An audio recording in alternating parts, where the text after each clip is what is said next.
చాలామంది వ్యాపారాలు రకరకాలు పెట్టి నష్టపోతూ ఉంటారు. నాలెడ్జ్ లేదా అంటే వాళ్ళకి ఆ నాలెడ్జ్ ఉంటుంది. బట్ కలిసి రాదెందుకో. సో, అలాంటి వాళ్ళకేమైనా రెమెడీ ఉంటుందా?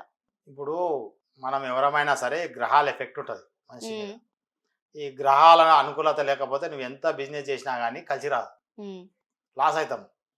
ఇప్పుడు ఎవరికైనా బుధగ్రహం బాగాలేకపోతే చేసే బిజినెస్‌లో పడిపోతాం. అప్పటిదాకా నడుస్తున్న వ్యాపారము బుధదశ స్టార్ట్ కాగానే వ్యాపారం ఆగిపోతది. హ్మ్. అంటే వాడు తెచ్చిన వస్తువులు అమ్మడబోవు. అప్పటిదాకా ఉన్నోళ్ళు కొనకుండా అయితారు. హ్మ్. ఇక వీనిలాగా షాపు పక్కనుంటే వీని షాప్ చూసుకుంటే పక్కన పోయి కొంటారు. వాడు ఎక్కువ రేట్ పెట్టినా కొంటారు. వీడు తక్కువ రేట్ పెడితే కూడా తీసుకోరు. హ్మ్. అంటే బుధదశ స్టార్ట్ అయితే ఏమైతుందంటే వ్యాపారం అయిపోతది. బుధుడు ఏమో వ్యాపార కారకుడు. హ్మ్. అంటే దానికి ఏం చేయాలంటే మరకతం స్టోను 3-5, 6, 7 క్యారెట్లు ఎంతైనా పెట్టొచ్చు. అది మగపిల్లలైతే కుడి చెయ్యి చిటికెన వేలు గానీ, హ్మ్. ఉంగరం వేలు గానీ పెట్టాలి. లేడీస్ అయితే ఎడమ చెయ్యి చిటికెన వేలు గానీ, ఉంగరం వేలు గానీ పెట్టాలి. మేము ఈ స్కానర్‌తోటి చెక్ చేస్తాము. హ్మ్. చెక్ చేసి ఇయ్యడం జరుగుతుంది.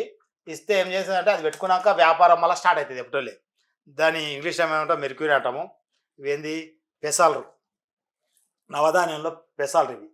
పెసళ్ళకు వైబ్రేషన్ ఉంటది ఆ స్టోను, మరకతము. ఆ స్టోన్ ధరిస్తేనే అతనికి అప్పటిదాకా నడవని ఆగిపోయిన వ్యాపారం మళ్ళా స్టార్ట్ అయితది. హ్మ్. అది కూడా మేమేం చేస్తామంటే, ఆయన నోటి లాలాజలం తీసుకొని మా స్కానర్‌కి ఇచ్చి, మా దగ్గర ఉన్న ఈ స్టోన్‌లతోటి చెక్ చేయడం జరుగుతుంది ఈ స్టోన్‌లనన్నిటిని.